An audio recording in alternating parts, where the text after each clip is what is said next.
மக்களின் விருப்பத்திற்கு ஏற்ப அரசியலில் தனது பயணம் இருக்கும் என மறைந்த முதலமைச்சர் ஜெயலலிதாவின் அண்ணன் மகள் தீபா தெரிவித்துள்ளார். சென்னை டி நகரில் உள்ள தனது இல்லத்தில் செய்தியாளர்களுக்கு அளித்த பேட்டியில் அவர் இவ்வாறு கூறினார். மிக விரைவில் தீர்க்கமான முடிவுகளையும் விளக்கங்களையும் நான் அளிக்கிறேன்.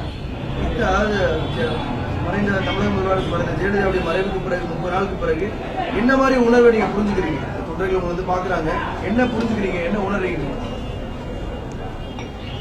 அம்மா அவர்கள் மீது அவர்கள் வைத்திருக்கும் அன்பும் மரியாதையும் நம்பிக்கையும், முக்கியமாக அவர் மீது வைத்திருக்கும் நம்பிக்கையும் இதிலிருந்து உணர முடிகிறது.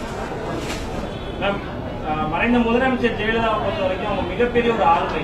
அவங்க அரசியலுக்கு வர்றதுக்கு முன்னாடியே மக்கள் மத்தியில ஒரு பேர் இருந்தது, நடிகையா இருந்தாங்க, மக்கள் மத்தியில ஒரு செல்வாக்கு இருந்தது. ஆனா உங்களை பொறுத்த வரைக்கும் நீங்க அவங்களோட மறைவுக்கு முன்னாடி தான் வந்து லைம்லைட்ல வர ஆரம்பிச்சிருக்கீங்க. மக்கள் உங்களை ஏற்றுப்பாங்கன்னு நீங்க நம்புறீங்களா?